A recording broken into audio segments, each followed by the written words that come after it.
জয়পুরহাট জেলার খেতলাল উপজেলার হৃদয়ে লুকিয়ে আছে এক অপূর্ব নীরব স্বর্গ, তুলসী গঙ্গার বিলের ঘাট। প্রকৃতি এখানে যেন মানুষের ক্লান্তি ভাঙানোর জন্য নিজের হাতে সাজিয়েছে গভীর শান্তির এক প্রতিচ্ছবি।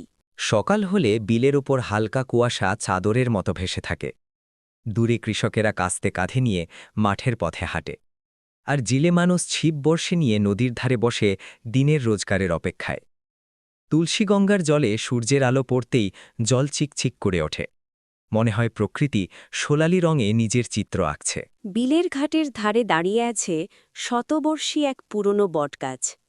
এলাকার মানুষ বিশ্বাস করে এই গাছটি তুলসীগঙ্গার সুখ দুঃখের নীরব সাক্ষী। সন্ধে হলে বটগাছের নিচে গ্রামের বৃদ্ধেরা গল্প করে, আর শিশুরা দৌড়ঝাঁপে মেতে ওঠে।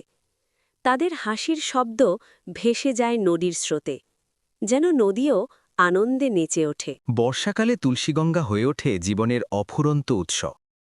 মাছের লাফালাফি, নৌকোবাইচের উৎসবমুখর ধ্বনি আর ঢেউয়ের মনোমুগ্ধকর ছন্দ, সব মিলিয়ে মনে হয় আপনি প্রকৃতির নিবিড় আলিঙ্গনে হারিয়ে গেছেন। শীতের রাতও কম সুন্দর নয়। ঘাটের চারতাস ভরে ওঠে ঘুঘু আর শালিক পাখির ডাকে। ধানি জমিতে ছড়িয়ে পড়ে জোনাকির আলো। গ্রামের তরুণরা আগুন জ্বালিয়ে গল্প করে, তাদের স্বপ্ন, আশা আর ভালোবাসা নিয়ে।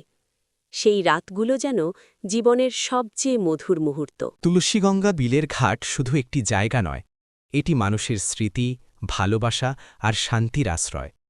যে কেউ একবার এখানে এলে মনে হয় প্রাণটা যেন একটু শান্তি পায়। এ যেন প্রকৃতি কানে কানে বলে, যখনই মন ক্লান্ত হবে, এখানেই ফিরে এসো।